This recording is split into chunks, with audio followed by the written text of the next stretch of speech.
দেখো আমরা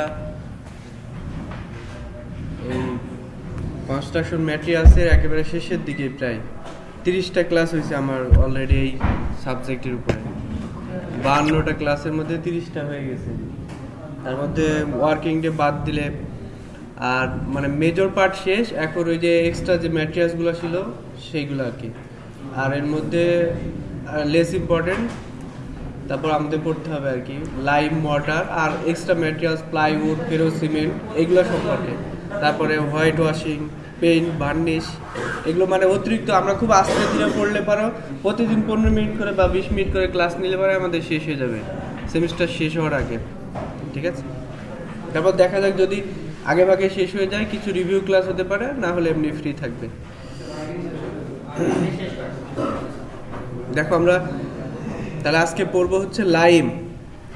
লাইমও one kind of binding materials, যেটা আর মানে কোনো একটা বিষয়ের ধরো যতই আপগ্রেড হোক তার প্রিভিয়াস হিস্টোরি জানতে হয়, বা ট্র্যাডিশনাল মেথড কী ছিল, মডার্ন টেকনোলজি ইউজ করার সময় ট্র্যাডিশনাল মেথড কী ছিল সেটা জানলে পারে তোমার ট্রেন্ড কোন দিকে যাবে, বা তুমি বর্তমানে যেটা তৈরি করবা সেটা পরবর্তীতে কী কাজ ইউজ করা হবে তার ডিসিশন নেওয়া তোমার জন্য সহজ হয়।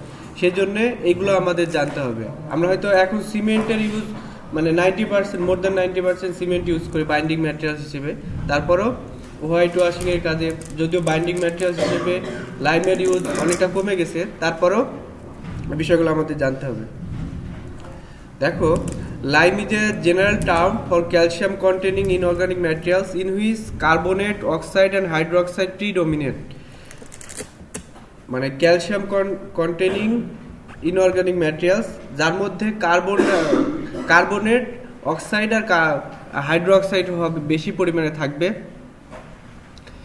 তারপরে যদি এক কথায় বলি তাহলে লাইম হচ্ছে ক্যালসিয়াম হাইড্রোক্সাইড অথবা ক্যালসিয়াম অক্সাইড, হাইড্রোক্সাইড অথবা calcium oxide. The word lime originate with its earliest use as a building mortar, যেটা আমরা বললাম যে বিল্ডিং মর্টার হিসেবে ইউজ করা হতো আগে বাইন্ডিং ম্যাটেরিয়ালস হিসেবে, যেটা সিমেন্ট তখন ছিল না বা সিমেন্টের ইউজ খুবই কম ছিল। And has the sense of sticking or adhering. Adhering বলতে দুইটা পার্টিকেলের মধ্যে বন্ডিং তৈরি করে যে। Lime can also refer to A sticky substance bird lime involved on branches to catch small birds. আগের দিনে তোমরা দেখছো কিনা জানি না, ওই যারা মানে এক দেশ থেকে আরেক দেশে ঘুরে বেড়ায় যাযাবর, ওরা লাইমের একটা পেস্ট তৈরি করে ওটা পাখি শিকার করার কাজে ব্যবহার করতো, যেটাকে বার্ড লাইম বলে। ওটা যথেষ্ট মানে একটার সাথে ক্যাচ করলে আর ছুটে যায় না, আঠালো টাইপের। দেখো নিচের দিকে লাইমের ফিগার, লাইম দেখতে এরকম, তোমরা সবাই দেখছো মনে হয়, তারপরও ছবি দেখা দিচ্ছি। এরপর আমরা কিছু ইম্পর্টেন্ট টার্মিনোলজি, খুবই অল্প মানে চ্যাপ্টার ছোট, সমস্যা নেই। টার্মিনোলজি জানি আমরা। বাইন্ডিং ম্যাটেরিয়ালস, বাইন্ডিং ম্যাটেরিয়ালস কি, যেটা দুইটা পার্টিকেলের মধ্যে দুইটা নন কোহেরেন্ট ম্যাটেরিয়ালস অর অ্যাগ্লোমেরেট ম্যাটেরিয়ালস। অ্যাগ্লোমেরেট কথার অর্থ হচ্ছে যে সামঞ্জস্যপূর্ণ না, মানে দুইটা ম্যাটেরিয়ালস, যে দুইটা ম্যাটেরিয়ালস মানে তুমি এমনি রেখে দিলে দুইটার মধ্যে কোনো বন্ডিং থাকবে না, সেই ধরনের ম্যাটেরিয়ালসের মধ্যে বন্ডিং হিসেবে যেটা কাজ করে যে ম্যাটেরিয়াল, সেটাই হচ্ছে বাইন্ডিং ম্যাটেরিয়ালস। তারপরে এরপর আসি, দেখো ক্যালসিনেশন। ক্যালসিনেশন কথার অর্থ হচ্ছে যে মানে হিটে পুরানো, আগুনে পুরানো। Calcination means heating a substance in air to red heat. Calcination also referred to as calcining as a thermal treatment process applied to ores or other solid materials in order to bring about a decomposition phase or removal of volatile fraction. Volatile fraction যেটা থাকে মানে শুধু solid ফ্র্যাকশনটাকে stable করার জন্যে তাপে পুরানো, hit দেওয়া, red hit দ্বারা পুরানো, সেটা হচ্ছে calcination. The calcination process normally takes place at temperature below the melting point of the product materials. Product materials এর যে গলনাঙ্ক থাকে সেই গলনাঙ্কের নিচে পোড়াইতে হবে, তাহলে সেটা ক্যালসিনেশন হবে। এরপর আমরা লাইমের অ্যাকচুয়াল ডেফিনেশন দেখি। যদি লাইমস্টোন হচ্ছে ক্যালসিয়াম কার্বনেট। ক্যালসিয়াম কার্বনেটকে যদি তুমি হিট দাও, when burned to red heat in air, তার মানে লাইমস্টোনকে যদি তুমি ক্যালসিনেশন করো তাহলে gives off carbon dioxide and produce calcium oxide which is called lime. দুইটা প্রোডাক্ট হবে, একটা হচ্ছে ক্যালসিয়াম অক্সাইড আর carbon dioxide. Carbon dioxide reaction দেখো, কেমিক্যাল রিয়াকশন, এটা হচ্ছে লাইমস্টোন। আমরা যদি একে ক্যালসিনেশন করি তাহলে ক্যালসিয়াম অক্সাইড পাবো, যেটাকে লাইম, আর কার্বন ডাইঅক্সাইড গ্যাস হিসেবে চলে যাবে। এরপরে আসি দেখো কুইক লাইম।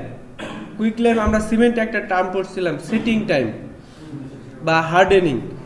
এখন কুইক লাইম হচ্ছে সেটা যার এই সেটিং টাইমটা কম, মানে বন্ডিং যদি খুব তাড়াতাড়ি হয় তাহলে সেটা quick lime. This is also called caustic lime. This is obtained by calcining a fairly pure limestone. It is quick to react with moisture. তার মানে আমরা বললাম যে ময়েশ্চারের সাথে বা ওয়াটার যখন মিক্স করবা তখন তাড়াতাড়ি অন্য লাইমের তুলনায় অন্য লাইমের সাথে কম্পেয়ার করলে এটা তাড়াতাড়ি সেট হবে। এর কেমিক্যাল কম্পোজিশনও ক্যালসিয়াম অক্সাইড। তবে যদি শুধু পিওর লাইম বলি, আমরা লাইমের ক্লাসিফিকেশন পড়বো একটু পরে, যদি পিওর লাইম বলি সেই ক্ষেত্রে ক্যালসিয়াম অক্সাইডের পরিমাণ বেশি থাকবে, কিন্তু কুইক লাইমে দেখো it is obtained by calcining a fairly pure limestone। তার মানে সম্পূর্ণটা পিওর লাইমস্টোন না, ঠিক আছে, এর মধ্যে ইম্পিউরিটিস হিসেবে ক্লে বা অন্যান্য ম্যাটেরিয়ালস থাকবে কুইক লাইম যদি হয়। এরপরে একটা টার্ম স্লেকিং।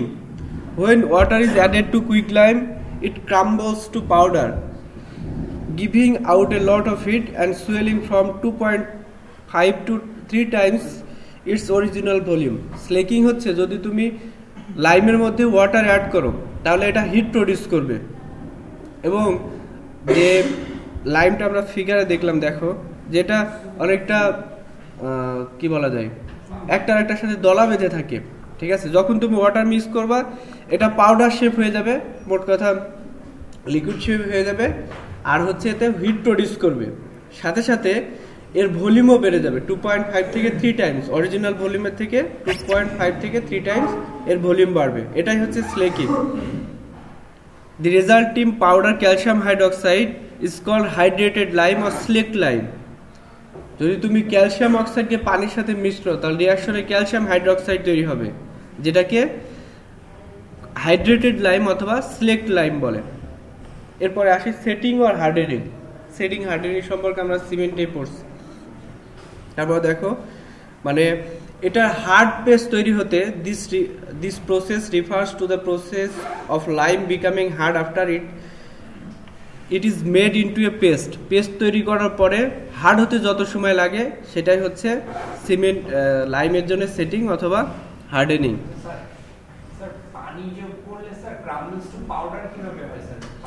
মানে যদি দলা বেঁধে থাকে ওগুলো একটা থেকে পাউডার বলতে এখানে বোঝাচ্ছে যে একটা থেকে ছড়ে যাওয়া, দলাটা মিহি হয়ে যাওয়া, ঠিক আছে। এখন ওই লাইমকে যদি তুমি হিট দাও তাহলে আর অরিজিনাল শেপ যেরকম ছিল দলা বেঁধে ওরকম আর আসবে না, পাউডার ফর্ম হবে। এরপর আসে দেখো হাইড্রোলিসিটি।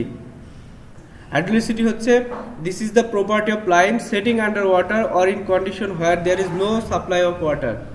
মানে এটা স্পেশাল প্রপার্টি অফ লাইম যেখানে ওয়াটার সাপ্লাই নেয় অথবা আন্ডারগ্রাউন্ডে এটা সেটিং হতে পারবে, যে ধরনের লাইম এই প্রপার্টি আছে সেটাই হচ্ছে হাইড্রোলিসিটি। এরপর দেখো লাইম আমরা কোত্থেকে পাবো অথবা সোর্স কি লাইমের। একটা হচ্ছে যে আমরা দেখলাম মেইন ম্যাটেরিয়ালস লাইমের মধ্যে লাইমস্টোন, মেইন ম্যাটেরিয়ালস লাইমস্টোন। আর লাইমের কেমিক্যাল রিয়াকশন যদি দেখি তাহলে মেইন ম্যাটেরিয়ালস হচ্ছে লাইমস্টোন।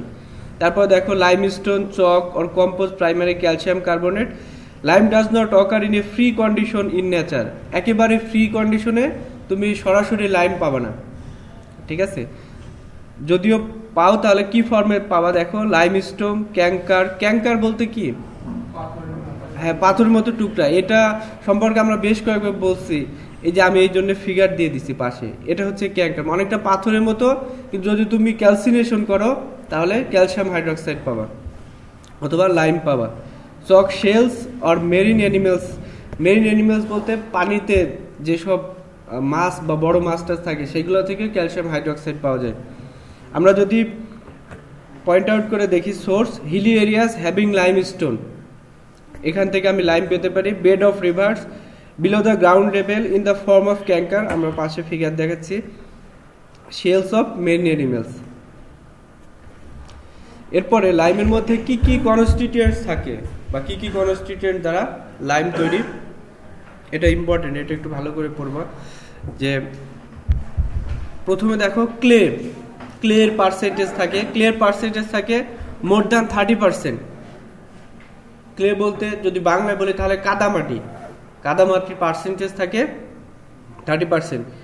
ইম্পার্টস হাইড্রোলিসিটি two lime.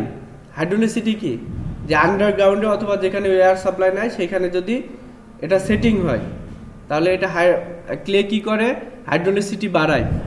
তারপরে বললাম যে 30%-এর বেশি থাকবে। As more than it abstract the slaking action.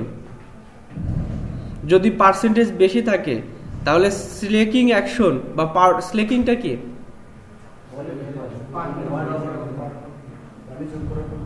হ্যাঁ, পানি যোগ করার পর পাউডার ফর্ম হবে, হিট প্রডিউস করবে, তাই না? তাহলে এই স্লেকিং অ্যাকশন যদি 30%-এর বেশি থাকে ক্লিয়ার পার্সেন্টেজ, তাহলে এই অ্যাকশনটা ভালোভাবে হবে না।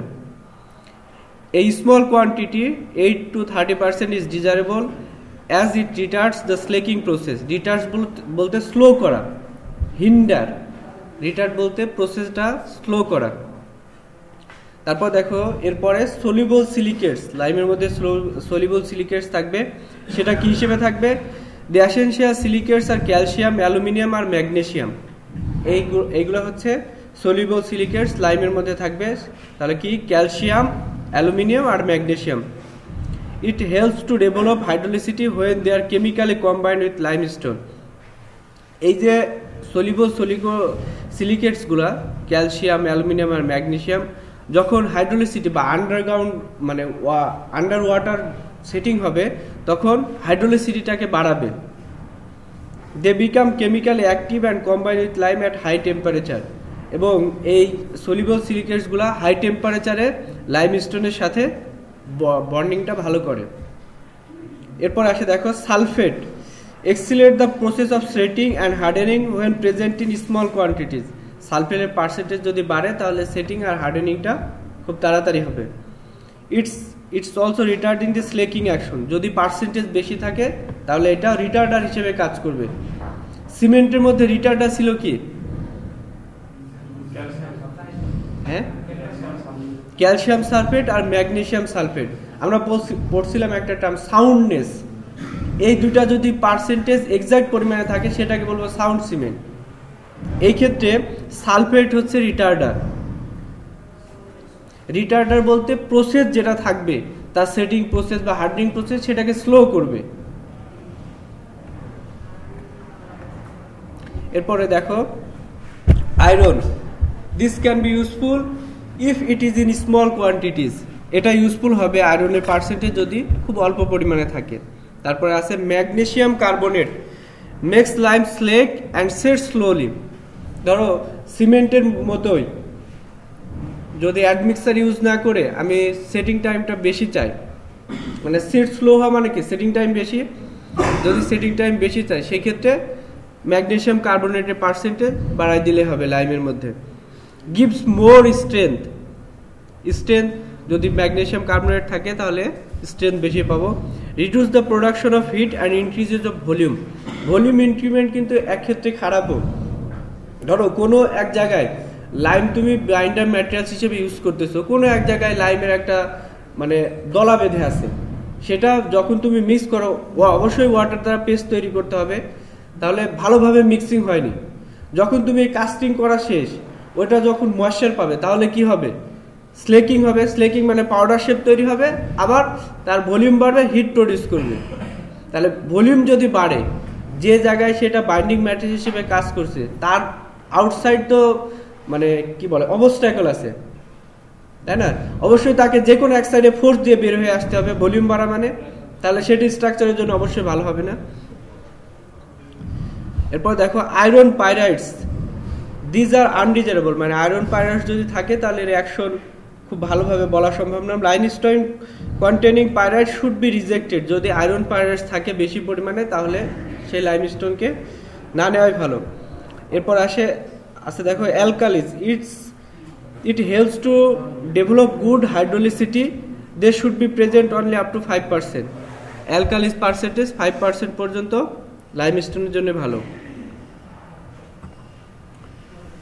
এরপর আসি প্লাস্টিসিটি প্রপার্টিস কি লাইমস্টোনের বা লাইমের প্রপার্টি কি কি আছে ইঞ্জিনিয়ারিং প্রপার্টি। একটা হচ্ছে গুড প্লাস্টিসিটি। প্লাস্টিসিটি কি?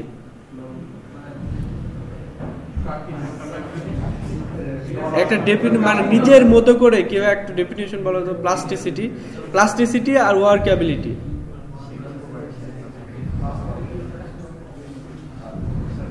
একটা ম্যাটেরিয়ালের উপর বল প্রয়োগ করার সাথে এটা প্রসারণ না হয়, নির্দিষ্ট পরিমাণে হওয়ার পর যদি ভেঙে যায় সেটা নির্দিষ্ট পরিমাণ বল সেটাকে প্লাস্টিসিটি।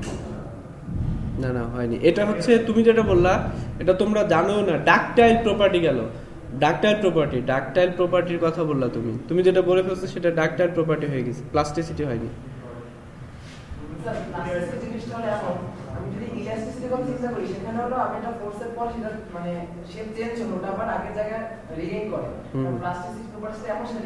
হ্যাঁ এটাই।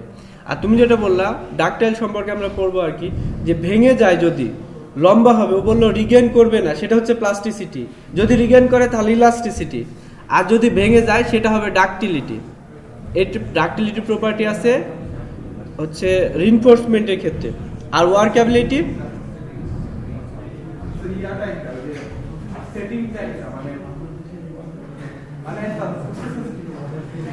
আমি বুঝলে তো হবে না, বুঝাই বলতে হবে। আর কে বলো? এ পিছনে কথা বলে না। হ্যাঁ হ্যাঁ, তারপরে দেখো বসো।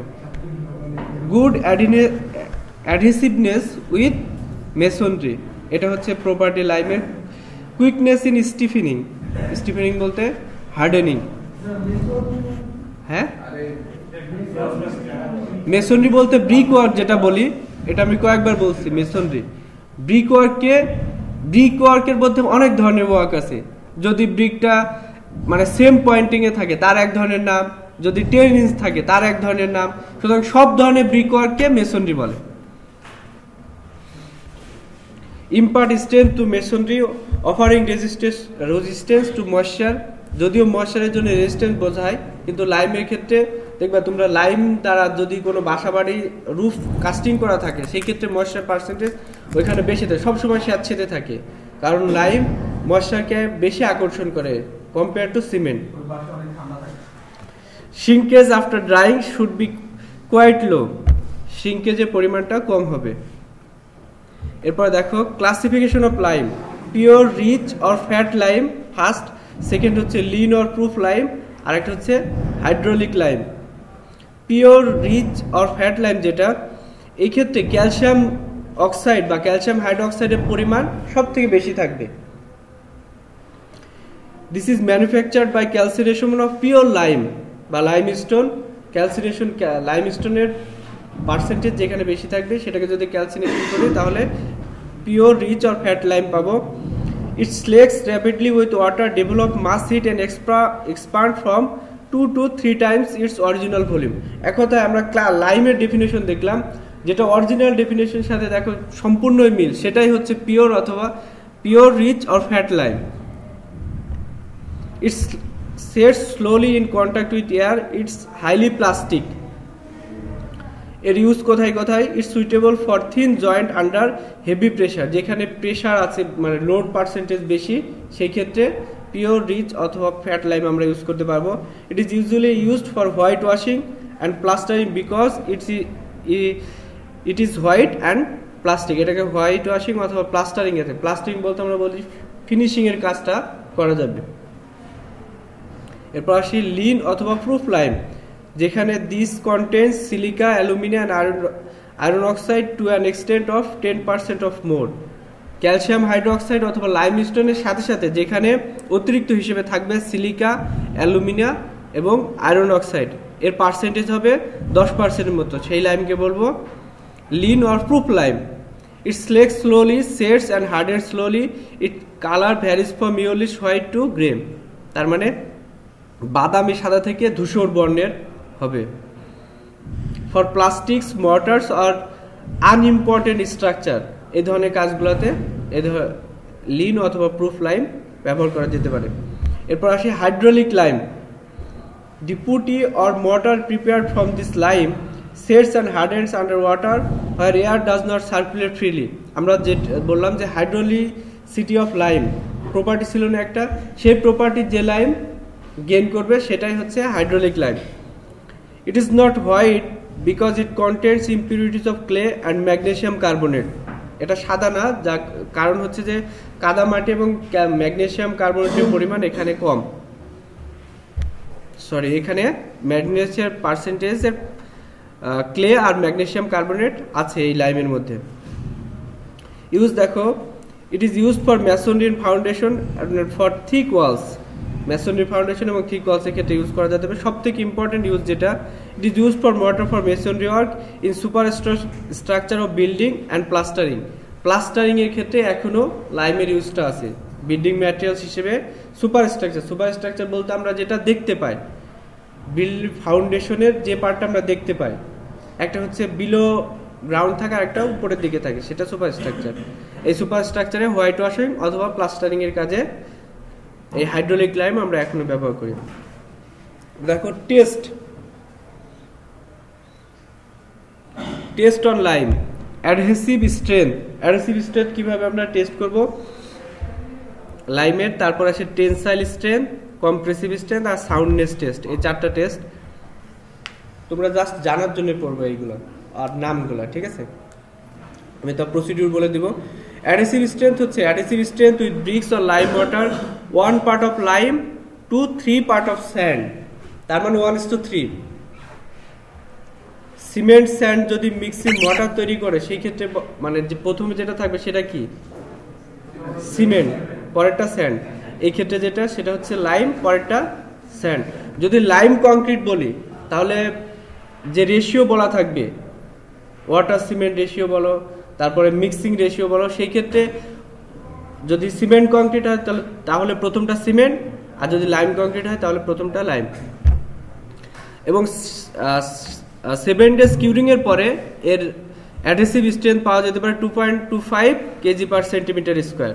এটা কিভাবে তৈরি করবা, মানে টেস্টার প্রসিডিউর কি, 1:3 লাইম আর স্যান্ড প্রথমে মিক্স করা, তারপরে দুইটা স্ট্যান্ডার্ড ব্রিক সাইজ বাংলাদেশের জন্য PWD যেটা স্ট্যান্ডার্ড মেজার করা আছে, ওই ধরনের দুটা ব্রিক সাইজ নিয়ে দুইটা একটার উপরে লাগানো, মানে ওভারল্যাপ করা। প্রথমে একটা ব্রিক তুমি এভাবে রাখলা, যেটা ফগ মার্ক থাকে, ফগ মার্ক উপরে থাকবে, উপরে লাইম পেস্ট দেওয়া 0.5 ইঞ্চের মতো থিকনেসের লাইম পেস্ট উপরে দিয়ে দেওয়া।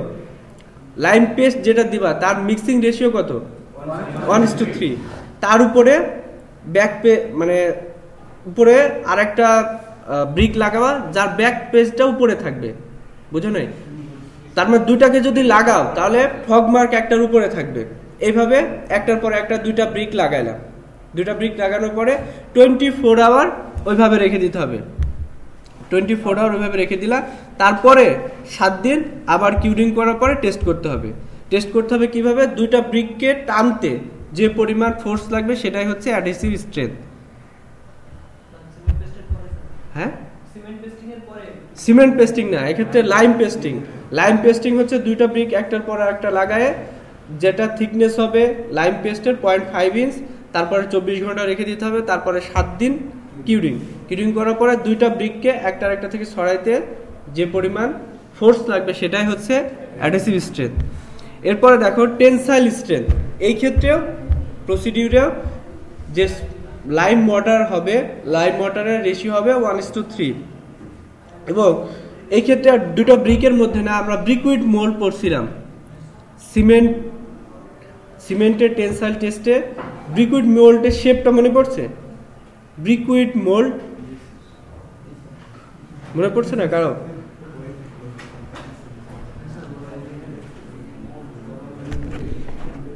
তাহলে তো সমস্যা।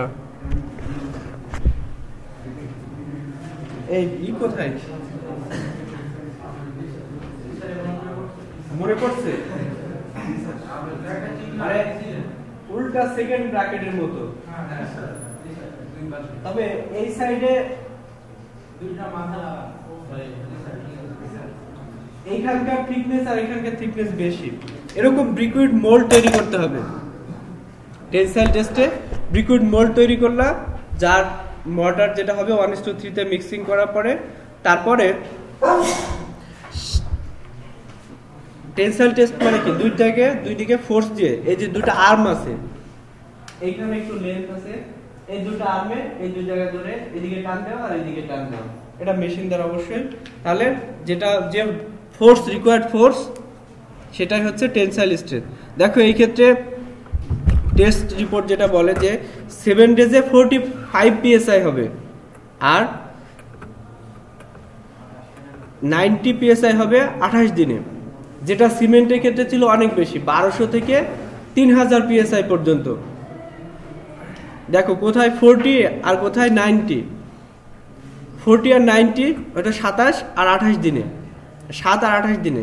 কিন্তু সিমেন্টের ক্ষেত্রে এটা ছিল, প্রথমটা ছিল 1200 থেকে 1800 psi, আর সেকেন্ড যেটা ছিল এটা ছিল 3000 psi পর্যন্ত। তাহলে চিন্তা করো যে এই টেনসাইল স্ট্রেন্থ যে ক্যাপাসিটি কত কম বেশি, তাই না? পার্সেন্টেজও বের করতে পারবা কত পার্সেন্ট কম আর কত পার্সেন্ট বেশি।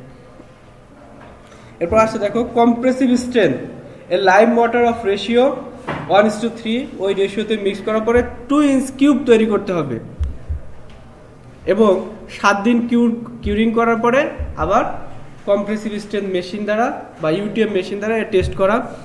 এবং এই ক্ষেত্রে কম্প্রেসিভ স্ট্রেন্থ পাওয়া যাবে 7 দিনের জন্য 200 psi আর 28 দিনে 450 psi। এটা ছিল 1200 থেকে 1800, এই রেঞ্জটা ছিল 7 দিনের জন্য সিমেন্টের জন্য 1200 থেকে 1800, আর এটা ছিল 1800 পর থেকে 3500 পর্যন্ত। ইভেন 5000 psi এরও সিমেন্ট কংক্রিট পাওয়া যায়, 5000 psi অনেক, মানে যদি হাইলি স্ট্রেংথ হয় কম্প্রেসিভ স্ট্রেংথ। তাহলে দেখো ভেরিয়েশনটা বুঝো, এই ক্ষেত্রে 1200 থেকে 1800 অনেক বেশি, মানে মোর দ্যান 1000, আর এটা হচ্ছে 1800 থেকে 3500, 5000 পর্যন্ত পাওয়া যেতে পারে। তাহলে এটা ইউজ করা তো দরকার নেই, যদি আমি শুধু বাইন্ডিং ম্যাটেরিয়ালস হিসেবে ধরি, অন্য পারপাজ ইউজ হবে। এরপর দেখো সাউন্ডনেস টেস্ট। সাউন্ডনেস টেস্ট হচ্ছে এই যে লাইম মর্টার তুমি তৈরি করলাম, এটাকে 1 ইঞ্চি ডায়ামিটারের একটা সার্কুলার বল তৈরি করব, 1 ইঞ্চি ডায়ামিটারের একটা সার্কুলার বল তৈরি করব, এবং যেটাকে 24 আওয়ার একটা ওয়েট কাভার দ্বারা ঢেকে রাখবা। ওয়েট কাভার বলতে সেটা হতে পারে দড়ির বস্তা বা এই জাতীয় কিছু, বা কাপড় দ্বারা। তার মানে লাইম মোটর তৈরি করার পরে একটা 1 ইঞ্চি ডায়ামিটারের বল তৈরি করলাম, তারপর সেটাকে ক্লথিং করে রাখলা 24 আওয়ার, সেটা হতে হবে অবশ্যই ওয়েট। এরপরে আন্ডার ওয়াটার রাখতে হবে ফের 24 আওয়ার ওয়েট কন্ডিশনে, তারপর আবার আন্ডার ওয়াটার 24 আওয়ার। এরপরে 6 ঘন্টায় ওয়াটার স্টিম, মানে ওয়াটার ফ্লো দিতে হবে ওর মধ্য দিয়ে। ধরো একটা চ্যানেল তৈরি করে, এরকম একটা চ্যানেল, বলটা এখানে থাকবে, এদিক দিয়ে ওয়াটার খুব মানে স্লো মোশনের ওয়াটার পাস করবে, 6 ঘন্টা এভাবে পাস করাইতে হবে। পাস করার পরে যদি এই বলে কোনো ধরনের ক্র্যাক তৈরি হয়, তাহলে সেটা মানে সাউন্ড ম্যাটেরিয়ালস না। আর যদি কোনো ধরনের ক্র্যাক না তৈরি হয়, দেখো at the end of this period the ball should not show any sign of cracking or wrapping। যদি ক্র্যাকিং বা র্যাপিং যদি না হয়, তাহলে সেটা সাউন্ড ম্যাটেরিয়ালস।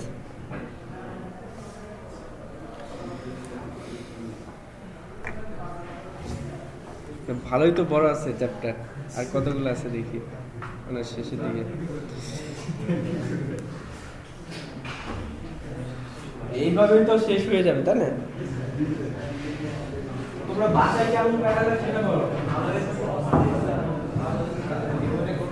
এই অপরাধের মধ্যে বাসায় গিয়ে মজা নেই, কোনো জায়গায় যাওয়া যাচ্ছে না।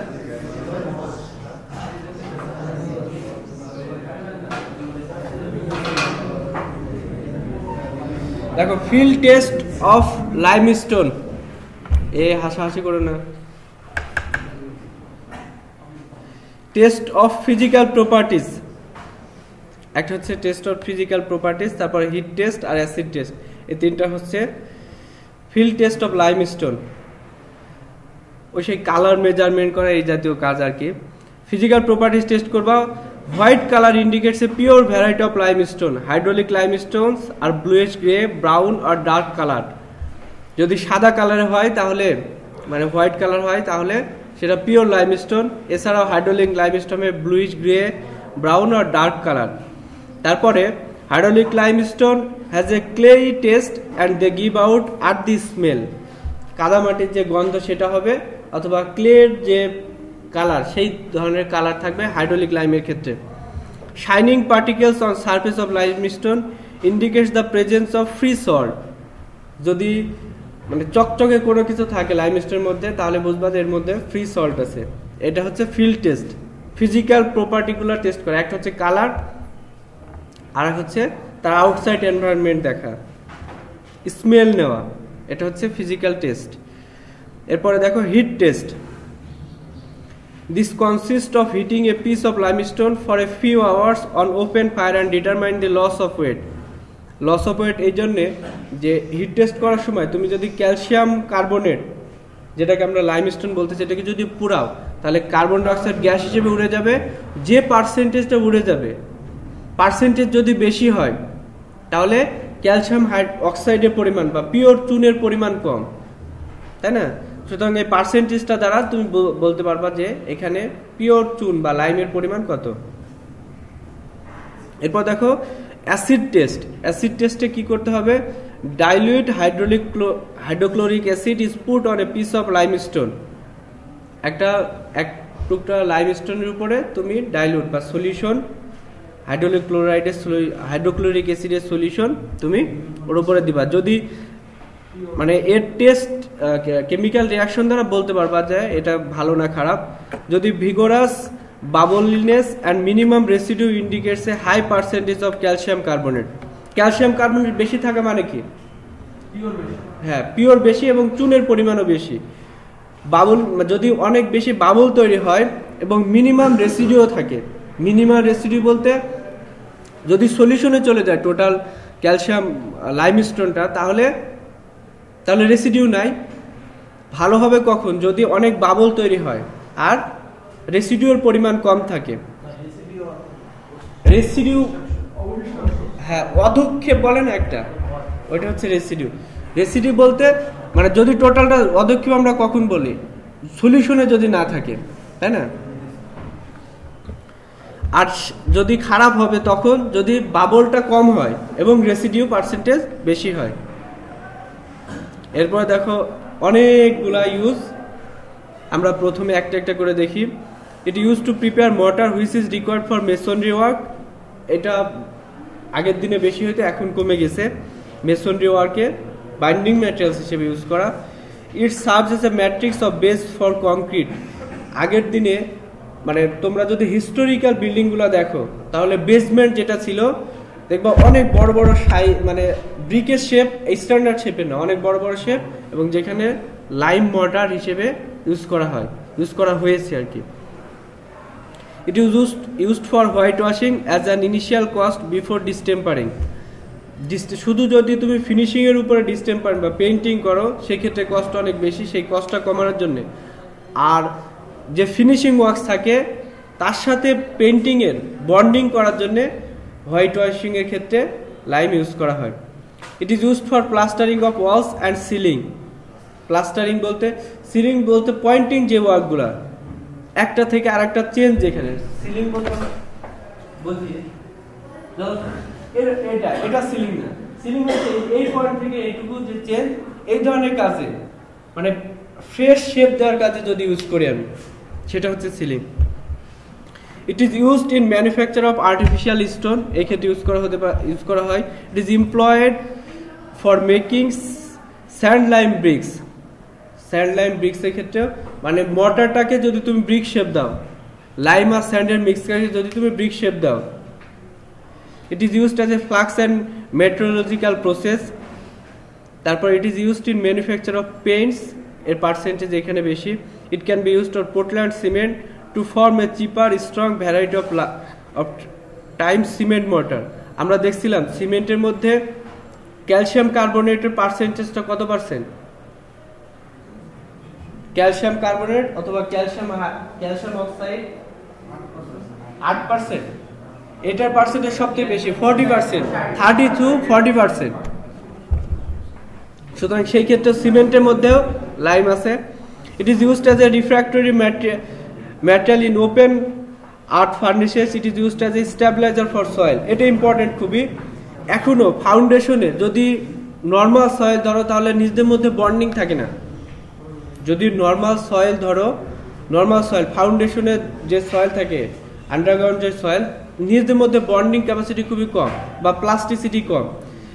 এখন যদি ধরো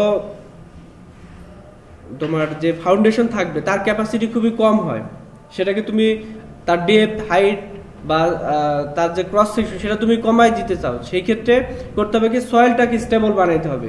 এই সয়েল স্টেবিলাইজারের ক্ষেত্রে আমি সয়েলের মধ্যে এক্সট্রা লাইম যদি যোগ করি তাহলে সেটা হার্ডেনিং হবে বা বেয়ারিং ক্যাপাসিটি আরও বাড়বে। এটা আমরা জিওটেকনিক্যাল ইঞ্জিনিয়ারিং বা ফাউন্ডেশন ইঞ্জিনিয়ারিংয়ে সয়েল স্টেবিলাইজেশন করবো আর কি। তাহলে সয়েল স্টেবিলাইজেশনের ক্ষেত্রেও লাইম এর ইউজ আছে। ইট is used as manufacture of glass. যেহেতু এর মধ্যে সিলিকা, সলিউবল সিলিকা থাকে, এটা গ্লাস ম্যানুফ্যাকচারের ক্ষেত্রে ইউজ করা হয়। It is used in manufacture of water and Suez. Water Suez বলতে যে ময়লা পানি যে লাইন দিয়ে পাস করে ওই দুটার মধ্যে কানেকশন দেওয়া হয় লাইম মোটর দ্বারা।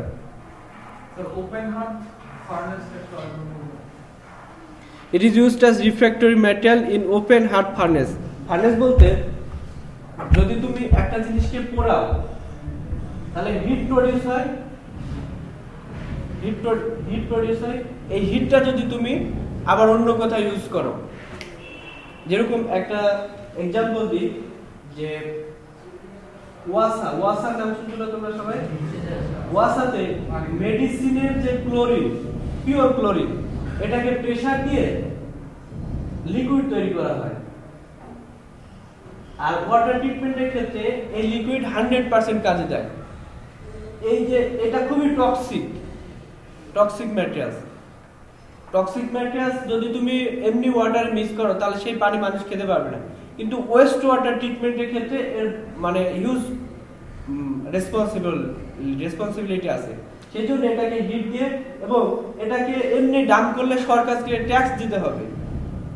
খুবই অল্প পয়সায় যারা ওয়াশা আছে এই ক্লোরিনকে যারা মেডিসিন তৈরি করে তাদের কাছ থেকে কিনে নিয়ে এসে ওয়াটার ট্রিটমেন্ট কাজে ইউজ করা হয়। সেরকম হচ্ছে ওপেন হার্ট ফার্নেস হচ্ছে যে হিট প্রডিউস হবে যখন লাইম ওয়াটার তৈরি করা হবে বা একটা প্রোডাক্ট থেকে আরেকটা প্রোডাক্টে মিক্স করা হবে, তখন তো হিট প্রডিউস হবে। এই হিটটাকে অন্য কাজে ইউজ করা।